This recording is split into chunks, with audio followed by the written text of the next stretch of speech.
अस्सलाम वालेकुम। Asia 41 news के साथ मैं हूँ आपकी मेज़बान अमना अब्बास। खबर शामिल करते हैं झंग से। हमारे ब्यूरो चीफ राना मोहम्मद शाहिद के मुताबिक झंग सिटी से सीवरेज मसाइल खत्म करने के लिए 2 बरसाती नालों का मंसूबा 8 करोड़ 49 लाख रुपए के मंसूबे पर भारी मशीनरी से मंसूबे पर काम जारी। मंसूबे की तकमील से हिलाल अहमद अस्पताल पार्किंग शेड के तरफ से सीवरेज का मसला हल हो गया।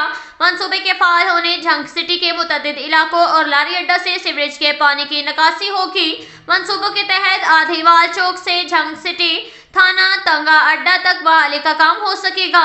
मंसूबे में बरसाती नाले, सड़क की बहाली और टफ टाइल का काम भी शामिल है। इसके साथ ही एक और खबर शामिल करते हैं झंग से। हमारे ब्यूरो चीफ राना मोहम्मद शाहिद के मुताबिक साल 2024 की पहले इंसदाद पोलियो मुहिम 8 जनवरी से शुरू होगी। डिप्टी कमिश्नर अब्दुल्ला खुरम नियाज़ी का इजलास में महकमा सेहत के तैयारियों का जायजा। 5 रोज़ा जारी रहने वाली इंसदाद पोलियो मुहिम 100% माइक्रो प्लान पर अमल का हुक्म। सीईओ हेल्थ को पोलियो वर्कर की मौसिंग ट्रेनिंग के लिए हदायत जारी की गई। मुहिम के दौरान 5,61,000 से ज्यादा बच्चों को पोलियो से बचाव के कतरे पिलाए जाएंगे। मुहिम के दौरान महकमा सेहत के 2,343 टीमें हिस्सा लेंगी। वालिदैन अपने बच्चों को पोलियो वैक्सीन पिलाकर उम्र भर की माजूरी से बचाएं।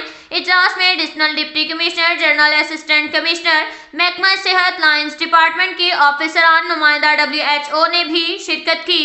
अब तक के लिए इतना ही काफी है। मिलते हैं अगले बुलेटिन में, हमारे साथ रहिएगा। अल्लाह हाफिज।